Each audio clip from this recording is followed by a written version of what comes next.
Yeah, it is. So you can expect each speaker to have the floor for about 10 minutes.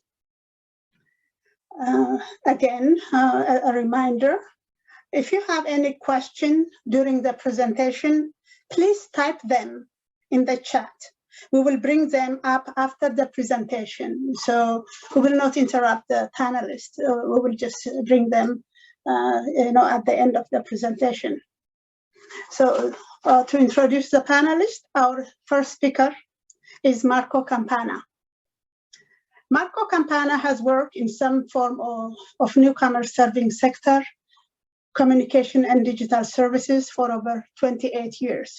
His current focus is on digital transformation, demystifying technology in social services, social change, immigration, diversity, and inclusion. Marco believes technology is a means to an end.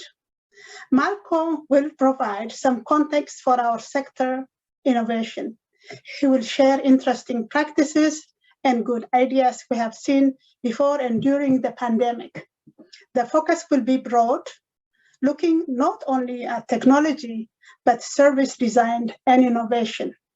Our innovation contexts include justice, civil engagement, community engagement, social change, diversity, equity, and inclusion, and how we center newcomer and newcomer communities in our work and advocacy. The second speaker is Manjeet Dhiman. Manjeet Dhiman is a Senior Vice President, Service and Strategic Initiative at ACCESS Employment. With over 25 years of experience in the nonprofit charitable sector, Manjeet has been a key contributor to ACCESS employment growth and to the development of employment and training services for job seekers from diverse backgrounds. She was also the past president of the board of directors of OCASI. Manjeet will provide best practices and insights about the digital transformation of services at ACCESS Employment. This includes past and current activities, as well as future planning for a hybrid service model. The final speaker is Shelley Zuckerman. Throughout her career, Shelley has been committed to increasing innovation in organization and services, that engagement of residents in neighborhoods, and facilitating the full participation of newcomers to Canada.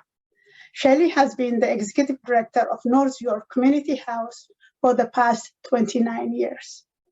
Shelley will share some examples and lessons learned from North York Community House experience of integrating innovation within the organization and its programs.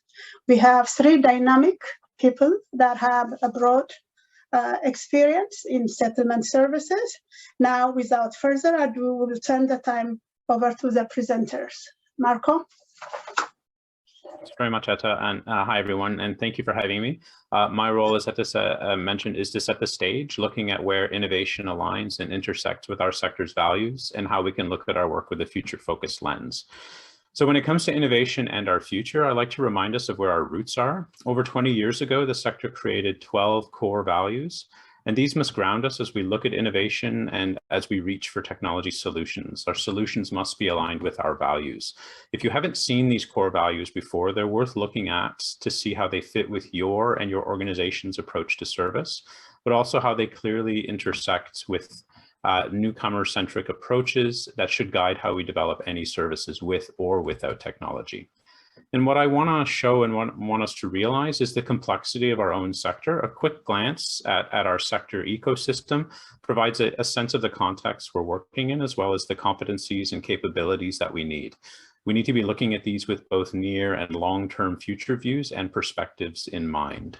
And if we were to dive into that little SPO or service provider organization bubble in the middle, we both narrow the focus of our context, but we also see a number of additional actors, issues, and complexities that all intersect with each other. And these make up both challenges as well as opportunities as we craft a future-focused vision, and all of them require our attention. And as we know, the newcomer settlement journey is itself also very complex. It's challenging, and there's a tremendous amount of information overload in it. And on the newcomer settlement journey, there are many places where we could intervene and provide innovative supports, help, information, and connections. And all of us need to look at this notion of the entire settlement journey and where we can be helpful on it. When we look at innovation, we should think of it as a continuum of building on what's working all the way up to creating new things. It's okay to not just focus solely on big I innovation or the notion of creating something completely new, but also on little I innovation or iteration, refining what might already be working to make it work even better.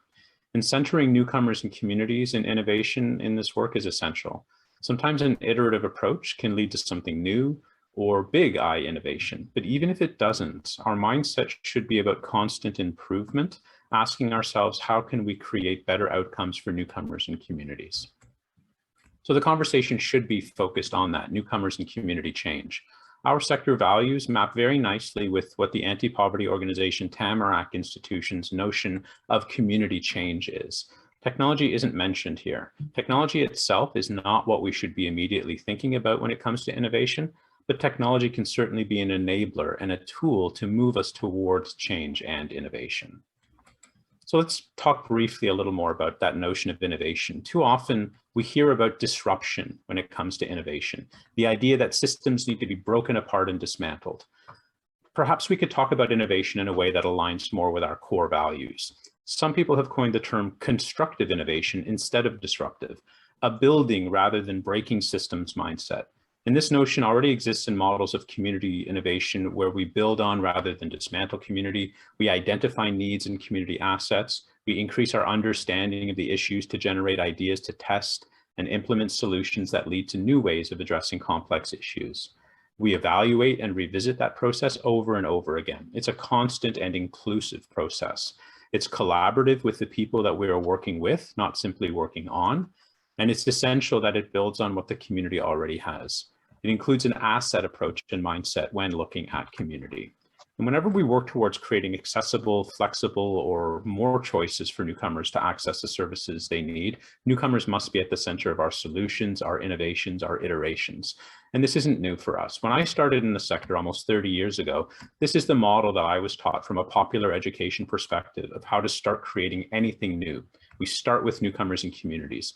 This spiral model of popular education and participatory community engagement meant that everything we did centered on the newcomer, or it simply wasn't done. So as you can see here, we start with the experience and the knowledge of participants. We identify patterns and we build from there.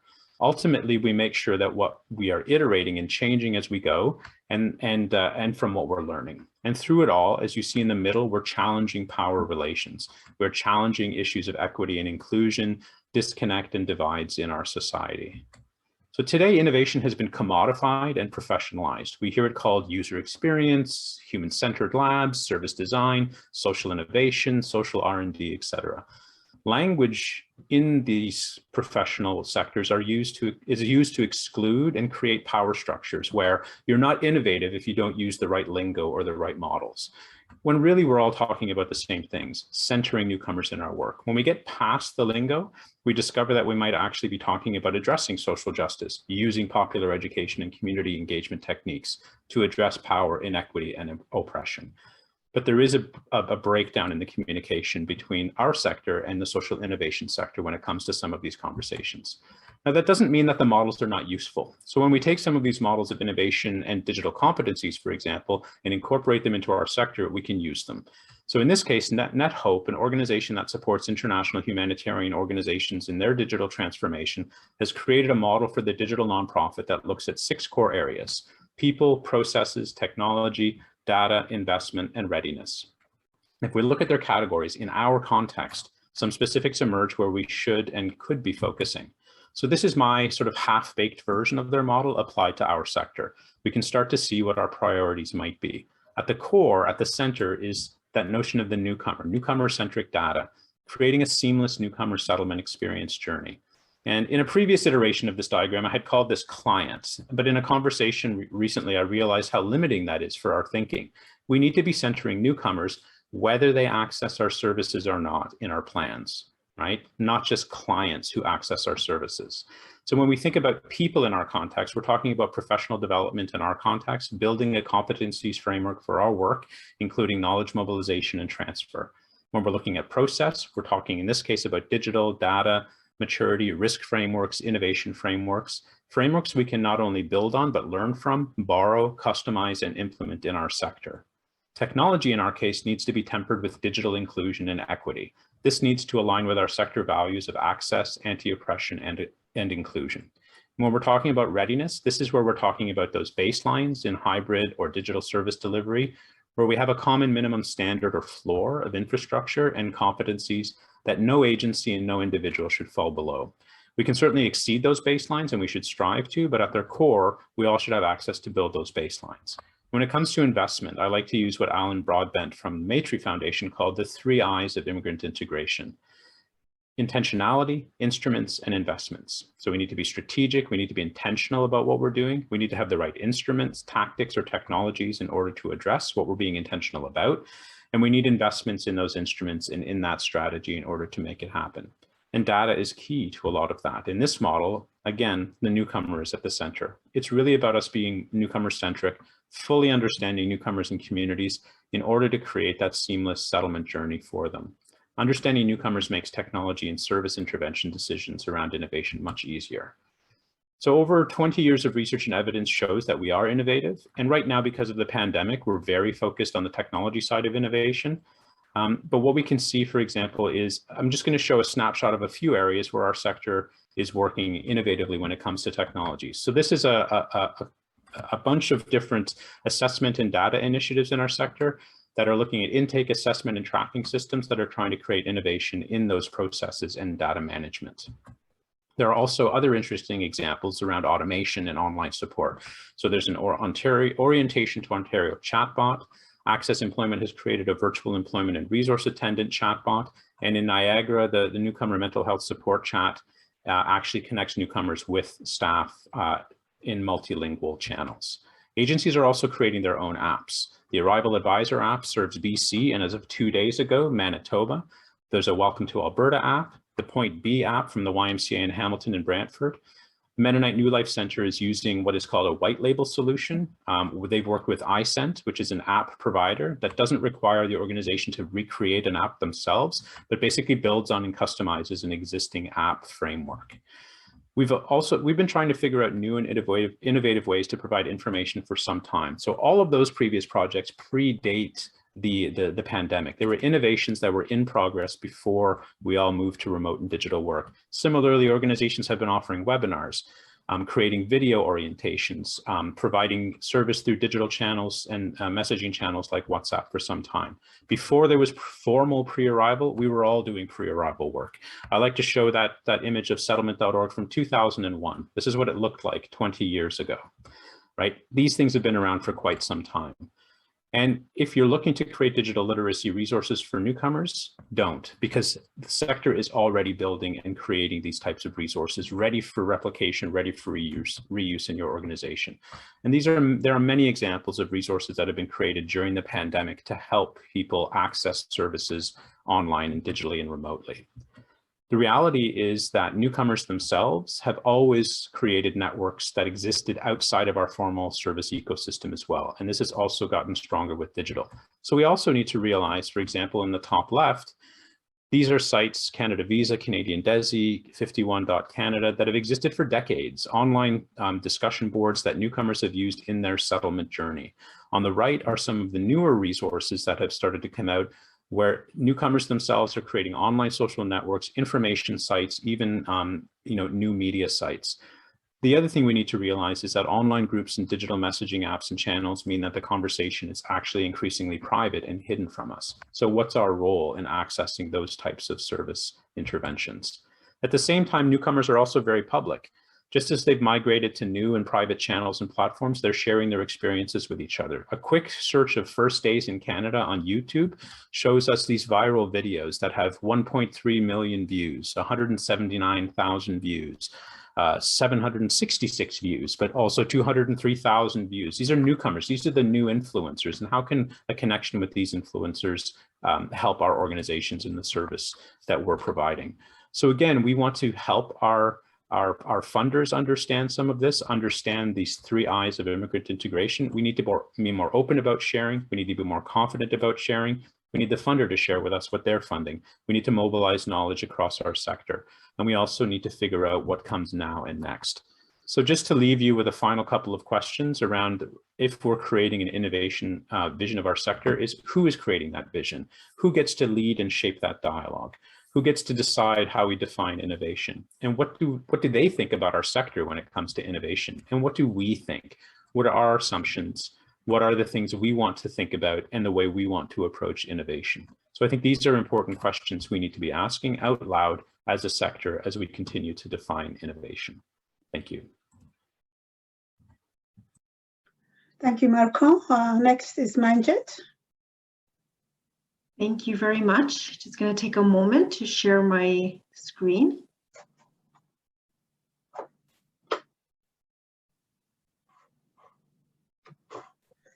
Just a reminder, if you have questions for Marco and for any one of them after their presentation, please put them in the chat and we will address them at the end of the panel.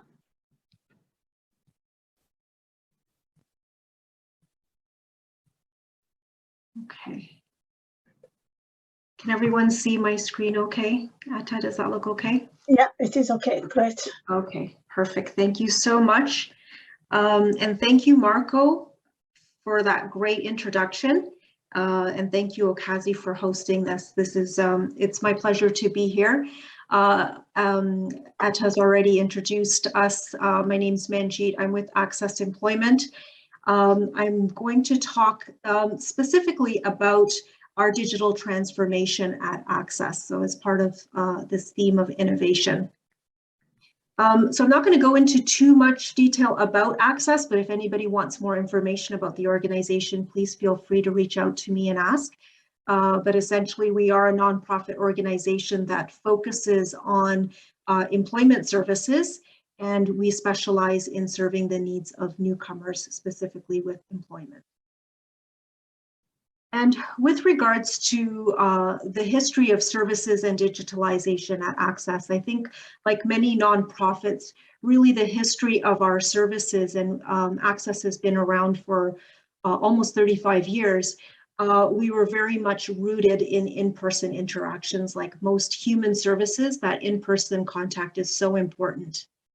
About 7 years ago, we did, as part of our strategic planning process, really identify the importance of leveraging technology, however, to be able to do 2 things. One, to expand our reach, so just to reach out to more clients, not only locally, but also in terms of delivering programs that are pan-Ontario, pan-Canada, and pre-arrival as well.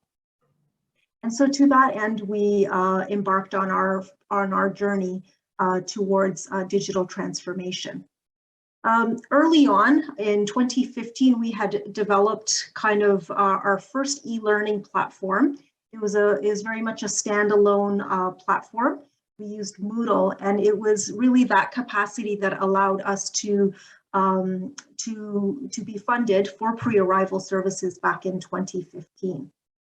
At around the same time, and again aligned with our strategic priorities, we had applied for a corporate grant with Accenture that was approved, and that allowed us to build what we called our end-to-end digital services. And I think our key learning that we took away from that first grant that we got in 2016 and the beginning of kind of a more intentional digital transformation was just the importance of making sure that the different tools and the technology that we use is something that can be built on, like building blocks, because I think for no one can you have kind of a full digital transformation or development of tools all at once. It definitely happens in stages.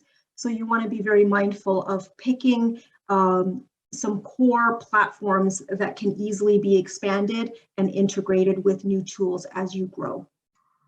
And once we went through this digital transformation in 2016, and over a 2-year period, we were able to expand our reach from 16,000 to 34,000. So really essentially doubling our impact. Oops, going backwards. My next slide, and it really speaks to, again, an important part of digital transformation is really centering it again around the client journey. And this is very much in line with what Marco mentioned earlier. So we definitely looked at our client journey and used this as a key sort of takeoff point for our digital transformation. And we didn't just do it once, we did it at the beginning, and I think throughout the journey and several times, and we're doing it again more recently, we have to keep coming back to that client journey and looking at sort of what it is that you know, newcomers, job seekers come to us for, and how are we helping them, and not only through our in-person services, but online as well. How does that translate? So in looking at this journey, we had found a while back that, you know, a lot of our staffing resources were really focused on kind of that stage 2, which is in the program and while they're connecting with employers.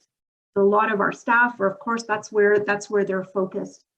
But we have a very high volume of activity that's happening in that first stage, that initial interaction, and yet there's very little resources and attention that we're able to provide there. So it's looking at this type of journey that really helped us to kind of identify, well, what are our needs, what are our goals, and what can we do to use technology to help us support in areas where maybe we don't have the staffing resources or other ways of doing things.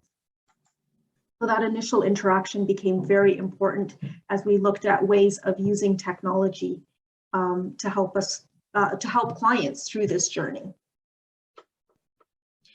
As I mentioned earlier, the development of online services and digital services is not just through one tool or one channel. We actually have various channels that we put together as kind of like a matrix of different tools and so on. Some of these tools are very in-house, things that we've developed ourselves, and there are others that we just purchase, and we use subscriptions and things like that to build onto our suite of online services. So just using the first one as an example, our ACCES, which is our online resource center, and it's basically right on our website. And I think this also really speaks again to that client journey. And I mentioned earlier that we have this high volume of clients in that initial interaction, but we don't actually get to speak to them and to interact with them.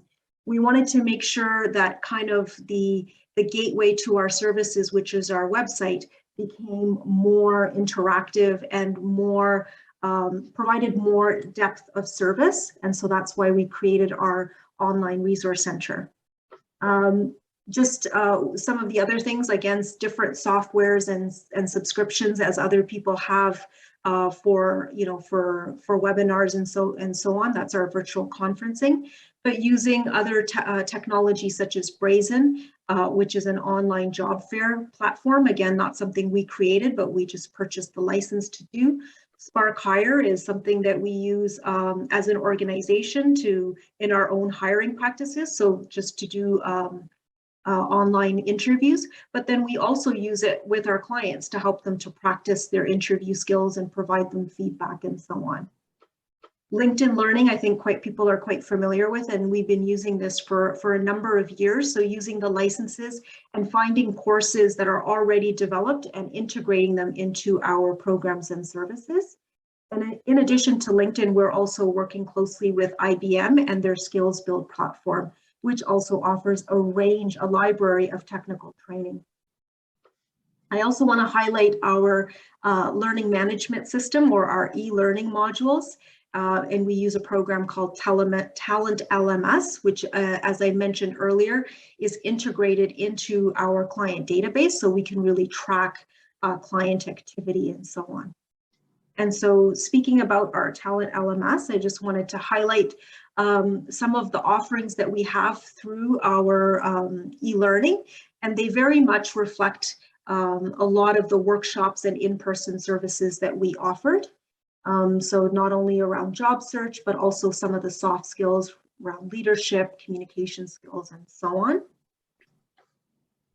And then also speaking of, innovation and looking at kind of the client journey, I think one of the successes that ACCESS has had with our employment services is using what we call a sector-specific approach. It very much aligns with our bridging programs, but even other programs that we've developed where we've seen the effectiveness of using that sector-specific approach. We've tried to use that in our online and e-learning modules as well. So we have a wide range of modules. I also wanted to highlight a really important part of our digital transformation, which is the creation of Vera, which is an online online virtual attendant using artificial intelligence. Again, using on our website, Vera helps clients to navigate our website. She helps to sort of assess clients' needs and then guide them on that client journey by making recommendations and helping them with registration.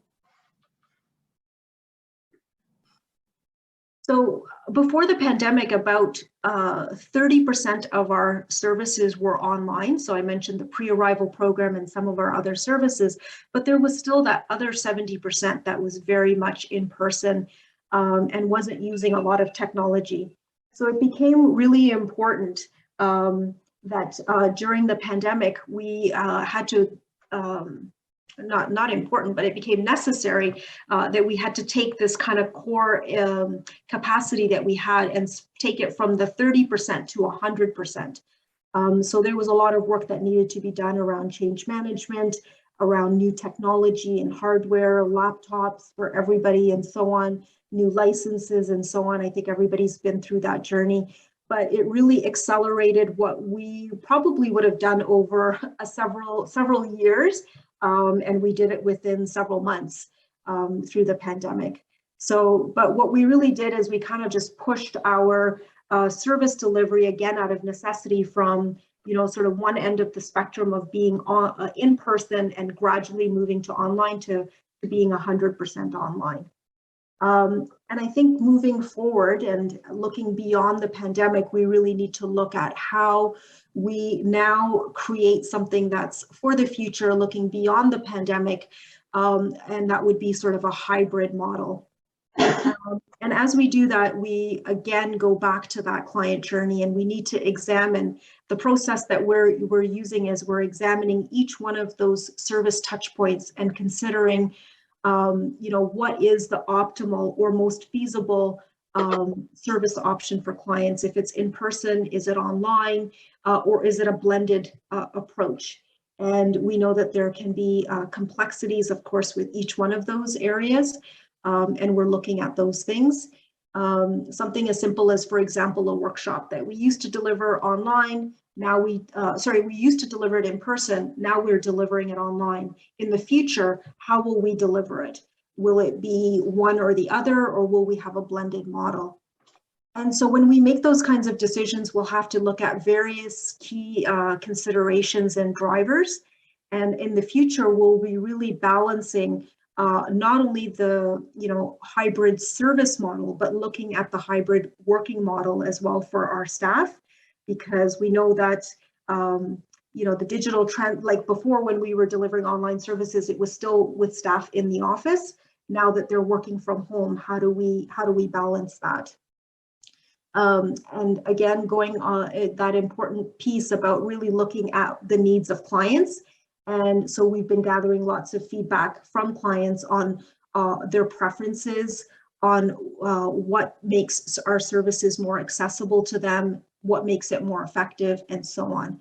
We're also examining our data, looking at our program results, our evaluation and client surveys to really determine which parts of our service can we have that blended service versus online or in person. An important part of creating our hybrid model is, of course, staff engagement. We want it to be an inclusive process. So we're really we have established a working group with various internal stakeholders.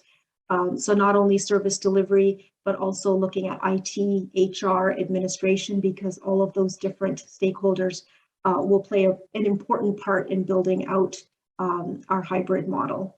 And of course, looking at budget, because we know as we create this hybrid model, we'll have to look again at our needs around equipment, so technology, but also leasehold changes, our space, our offices, how we use them, and what the setup is. So we'll be really looking at how we build those technology costs into our budgets. So an important part, of course, of any big transformation and any service delivery is really looking at being able to measure the impact. And we have been doing that again using our data and looking at various tools. We've been parts of different research projects and so on. I also just wanted to highlight that we were recently approved by IRCC for SDI funding to really examine the impact of artificial intelligence, specifically Vera, our chatbot on settlement service delivery. So not only at ACCES, but we're actually partnering with community service providers to do that.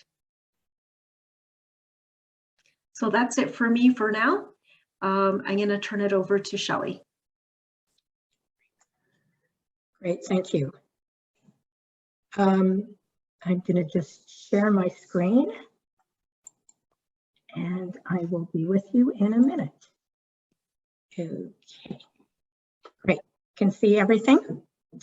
Thanks very much for including me. I'm going to talk about innovation at North York Community House. Because of the time constraints, I won't get into lots of detail, but I'm happy to answer any questions or talk after the workshop, and I will put in my email address if anybody has any questions. North York Community House, or NYC as we call it, is a multi-service organization in the northwest part of Toronto, and we do a lot of work with newcomers to help them settle, thrive, and belong. Innovation is a really integral part of the work that we do, and we see it as part of our continuous improvement and our ongoing efforts to more responsibly serve the community. It's part of our latest strategic plan, and one of the things that we did do is develop a definition of innovation. Everybody has a different definition, so we wanted to be clear at NICH what we were talking about around definition. And back to Marco's points, it includes both big innovation and little innovation. So we define it as a way to improve what we do and how we do it, as well as developing new ways of working so that we can be adaptable, resilient, and responsive. We've also developed principles, and again, it aligns very much with what Marco was talking about. First principle is working with the community, that the community does need to be centered, and the work we do around innovation, and especially program innovation, has to be co-created with the community so they can have impact and a lot of input into what is going on. A second principle is around creating culture. So it's not just about developing innovative programs, it's about integrating innovation throughout the organization.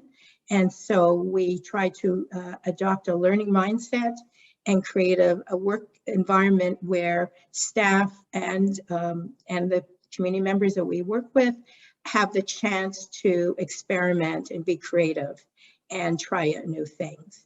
And thirdly, but definitely not last, is valuing equity, and innovation encourages us to hold open conversations about power and systems and look at equitable access to opportunities. I'm going to just give you a couple quick examples of some innovative programs that we developed pre-pandemic and then during the pandemic. One of the things that we did a few years ago before the pandemic is we identified the need to use technology more in programs and develop more online programs. And we actually work with Marco, who worked with each of our teams to identify new ways to do our work online. And out of that came the Hi Mama app that our childcare workers in our LINK program adopted in order to have more engagement with the parents, the students in our LINK program who were parents, to be able to provide them with more information about their kids, to share information. And that's been a really good method, especially during the pandemic when we haven't had in-person childcare. And so the childcare workers can engage the parents online in a variety of ways. Another example is our Mom Let's Talk podcasts. And we've been doing a lot of work with the Filipino community, and especially around issues related to family separation and reunification. And we work with both Filipino moms and teens to think about and talk about family separation and reunification. And what came out of that was the development of podcasts that both the teens and moms can use. And that idea came out because for a lot of the Filipino moms who often had two or three jobs, they didn't have time to come to regular programs. So we thought that if there were podcasts that they can listen on their commute or as they are going home, that would be really helpful. In terms of during the pandemic, one of the examples of taking a good program and making better was our digital literacy program for older adults, where we had a program where staff provided one-to-one help with older adults around using technology. They did it online, but we were only able to offer a limited number of people that service. So we began thinking about how we can scale it. And one idea that came up with was to develop a peer youth program where youth peer leaders could be trained and paid to provide one-to-one sessions to seniors. And we did that program, and it's been really quite successful. So it's kind of an example of how to scale a program and think about it in an innovative way. A second one is another piece of work that we do quite a bit is community development. And we really had to rethink our CD work given concerns raised by the pandemic, and given that we can't do the work in person where we had done so much in-person community development. So we brought together groups of community residents in design labs to kind of co-create a new way of doing community development. That's still in process, so I can't tell you what it looks like yet, but it's kind of one way of working with the community. I want to talk a bit about how a couple examples of how we integrate innovation across the organization, and that's it's still in process. Once the pandemic hit, like most of you, we took our in-person programs and developed them online. And once we kind of started doing some programs, one of the things that we encouraged staff to do was to really experiment with different tools, to experiment with different ways of doing the work, to work together to think about different ways, and also to think about what we've learned and share our learnings. And our staff, about 5 staff, actually did a webinar in 2020 to talk about and share with others the learnings and what they've learned around experimentation. And we've continued that work. Another example is that as we began looking at experimenting and doing things differently, what came out was that staff really, many staff needed some more support and help around how to better engage people who they work with in groups, and how to have more engaging groups. And we had a few staff who had been experimenting with different tools, and they thought of the idea of developing workshops for staff to share the tools and to share how to use the tools. And so we supported that group, and Marco helped with that, to develop workshops, and over a period of a few months to offer the workshops to our staff and to do some one-to-one work with our staff. Just want to now share a few learnings. And again, as I've mentioned, we're still in the middle of a lot of this, all the innovation work. So this is just kind of some initial learnings. But one thing is that everyone plays a role in innovation. It doesn't just come from the ED or senior management. Everyone in the organization needs to be involved in some way. And whether it's frontline staff, whether it's managers, whether it's senior leadership, everyone plays a role in innovation. As a senior leader, you need to trust staff. We're asking staff to experiment. Sometimes they'll do great stuff. Sometimes the ideas will fail, but you have to trust them that and give them those opportunities to fail and to learn from that. You don't always need outside expertise. We've been very fortunate that we've worked with Marco on a number of initiatives, but also there are staff within every organization who wants to do more innovative work. And so it's really important to find them and encourage them to do that and find where the skills are and work with that. In order to be innovative, you need to be open to learning. It's kind of obvious, but it's really important to try to learn and be open to trying new things and seeing what happens and learn from your successes and your mistakes. This is one that I think is often hard to do, is you need to intentionally make time for innovation. Staff can't do it on the side of their desk. They need actual time away from the day-to-day work that they do to think about and reflect and try out new things. So there needs to be some time for that. We found it really helpful to identify where innovation is already happening and then build on it and build on the people that are kind of championing that.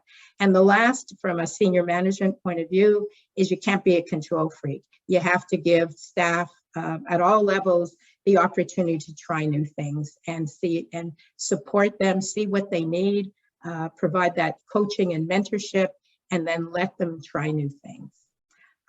So that's all for me. I'm happy to take questions when there's time. Thanks. Thank you very much. Thank you, Shelley, Manjeet, and Marco. So now we have a bit of, we have time until 4 minutes, but I just want to remind people that hashtag Immigrant Sector Roundtable has an open group created on Settlement. We will post the question that we have received and hopefully we'll continue our conversation there. Not today, but moving forward. Also, the video will be posted on both At Work and Settlement. So questions, whoever has, ready, Adele, Jocelyn, and Grace? Yes, first question is from Huda. She's asking if the slides can be shared with us. Yes. Sure, I can forward it to you, Adele, and then you can share it. Yeah. Yeah, we will post it. We will post it so that everybody can have access to it. Then the slides will be posted on settlement.org. Yes, on the group. Yeah. Any questions? Yes, we have two questions for Manjeet from Miyuki. The first question is as follows. So for the sector as a whole, how financially sustainable is the use of in-house solutions? When she says in-house solutions, she means maintenance and updates. So how these solutions are financially sustainable and subscriptions based SSAs respectively? Mm-hmm. It's a really good question, and I think you know, we have a combination of as I mentioned, different things. Sometimes when you're starting out something, it makes sense to contract things out and so on. I think in the long run, when you're working on something for a long time, sometimes contracting things out actually ends up costing more money. So you do reach a point once you're, you know, really adopted a system where you do need to create that in-house capacity. So whether it's through your IT department, which is what we've done, and actually recently, probably within the last, maybe before the pandemic it started, we have what we call an online services team even, that really oversees some of our content, and so on, the e-learning. Even with e-learning, when we were first creating a few of those modules that I spoke about, to go out to create a module, sometimes it's, you know, it's like $5,000, $7,000, which is a lot. When you want to create, you know, 20 or 30 modules, it becomes really expensive. So we now have internal capacity where we've bought the software. We have internal staff that can help, if not create it, at least adjust it, update it, because sometimes it's not just the creation, but it's the updates as well, right? There could be small things that need to be done. So really, in the long run, I know it's hard to first build that capacity, but in the long run, it is actually more affordable to build that capacity. Josephine, Jocelyn, do you have any question? And I have a second question again. I have two questions. I'm just looking at the time, and I just want to give everyone a chance to ask questions. Okay. For sure then. Miyuki had a question. There were actually two questions on my end for Shelley, but Miyuki had a question that said, innovation has led to new programs and products. Is anyone talking about the continuity of these, i.e. how to keep these programs and products relevant and useful? And if so, is this continuity limited to an organization, or are steps being taken to extend this to the entire sector? Happy to take that. The short answer is there isn't a lot of continuity, but that's being recommended in the sector as well as to the funder. A lot of innovation is project-based, is short-term. Things happen and then they end. And what we're talking, and then that the knowledge for those projects doesn't tend to get shared as well as they could, in order to either create new initiatives or similar initiatives in other places, or even combine with similar initiatives to create something perhaps bigger and with more longevity. SDI funding is a great example. You know, a bunch of organizations just got funded in 3 streams, and we have no idea what was funded. The projects themselves don't even know what was funded yet. And that's a problem, to not have that kind of knowledge mobilization to even know what's happening in the sector. So these things tend to end up being short-term. SDI in particular has a very specific mandate and has told people, we will fund and then we will end that funding. You know, you can try to leverage that into something more after. So the question becomes, where do we leverage that into? What does that look like? What's that conversation with the sector? You know, so that we're not all replicating something that people have been doing over time. Like what could we learn from ACCES that could be create something that is sector-wide, for example, and then what are the investments that go into that? So the idea with SDI in some ways and other kind of innovation funding is, let's experiment, let's play, but once we figure out something that works, that has to then be invested in some meaningful way to give it longevity and perhaps even to scale it across the sector. So that conversation is still in its infancy, but it is a conversation that has started for sure, but it's nowhere near where it needs to be. Jocelyn, other questions? I think we'll bounce back to Grace, since she didn't get to ask her second one, because I technically had a 2-part. Okay, sorry, go ahead, Grace. Sure.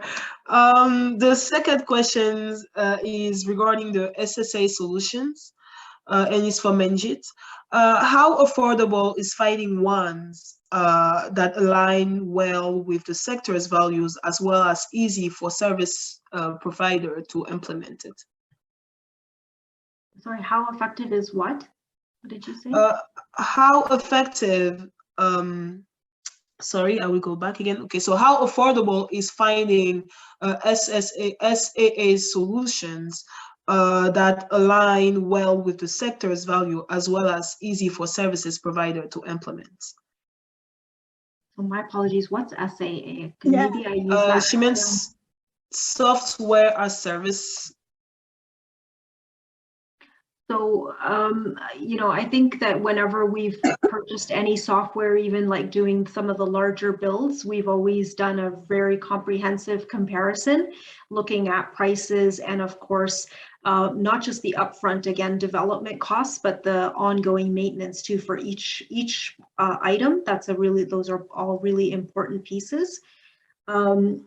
So I mean, one of the things I think that we've really had to do, I've mentioned this earlier, is when you are purchasing, especially things like, you know, a client database or an e-learning platform that you're using across various different programs, you really have to look at how you can split out those costs and build that into your budgets. I know these are discussions we've had ongoing with, you know, IRCC is just one funder, but really looking at all of your funding channels and looking at how you can integrate that in there, because I think this is very much a part of our service model, and we have to look at ways of integrating that cost into our budgets, just the same as we have with people and with HR and staffing. Thank you. Any other question? It is 3 o'clock, and it seems everybody is still around. That is a good sign. Do we have any other questions? Yes, we have a couple of more, but I won't go to too many of them, just in the interest of time. But there is one that might be good for everyone to kind of hear the response to. It's how do we ensure that digitizing services is accessible to low income and low digital literate clients? I think that is a good question. Marco? I'll take it from a high level, and then I would invite Shelley and Manjeet to jump in. I think it's creating, the vision is to create a hybrid service delivery model with no wrong door, or what, you know, the cool kids are calling omni-channel. So I might start in person, and then I might shift my interactions online, and then I might come back to in person. And that for me as a client, I'm always getting access to the same information and level of service. That might also mean that there will be people who never access online or digital stuff. There will be in-person only clients, and there will also be people who are only digital clients. So the model we're creating must be accessible. That's why, again, we talk about grounding everything in our core values. When we go to IRCC, when we look at how the sector is moving forward, it must meet that continuum. It must meet the realities of the people we're serving, which would include in-person only as an option that is just as accessible and effective as digital.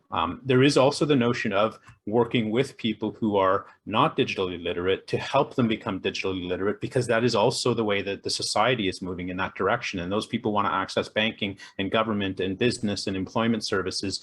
They will also need supports to become more digitally literate. So it's almost not a choice. However, at the service level, we must be able to create accessible services that people can access regardless of the door they go in, whether it's digital or physical. Okay. Yes. Yeah, I would agree with everything Marco said. We've been doing quite a bit of work during the pandemic around, as I mentioned, supporting people who need support around learning around technology and digital literacy. But as we're developing kind of that hybrid model as moving forward, we do see the opportunities for that people coming in at any point, whether it is online or in person, and being able to either stay that way, stay online, or have some sort of hybrid model where the online work and the online services and the in-person services enhance each other.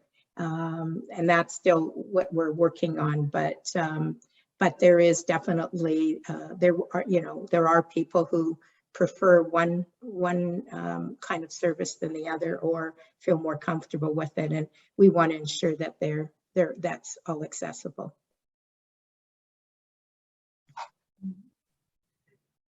Yeah, so not to be repetitive, yeah, totally agree. The hybrid, I think, is, and that's what I mentioned, is, you know, beyond the pandemic, we really need to look at how we can kind of adopt a little of both or blend it so that people have options. I think that's the key, to make it accessible. I think before the pandemic, we were using technology to make things more accessible, because for some people, if they were in survival jobs or, you know, for childcare or other barriers that prevented them from coming in person, online was a great new option.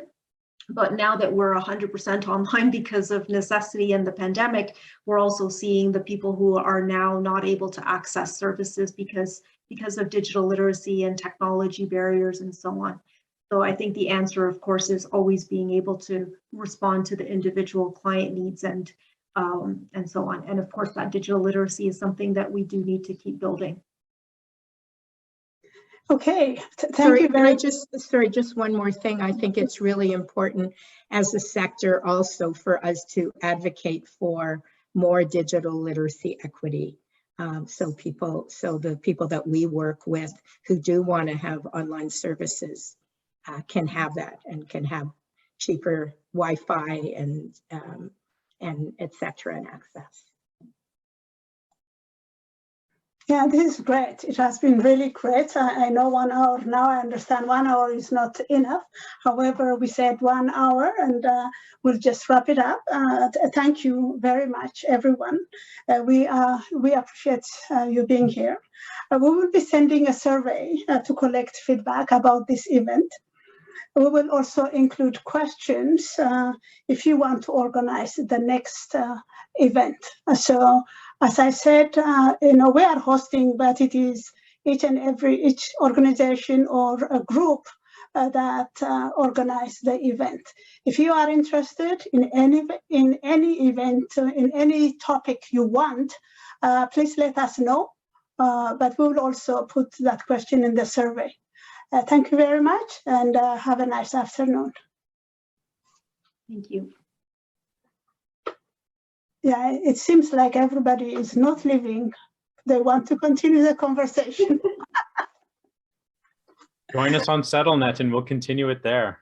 Yes, yes. Absolutely. I'm wondering if you can even take some from the transcript, some of the questions, and we can answer them in SettleNet as well. I'm happy to dive in there. Yeah, that will be easier for us to take the question from the transcript. Yes. Thank you, and we will save the chat. Thanks, Etta. Thanks, Okay, everybody. thank you. Bye. Thank you. Bye, thanks, everyone.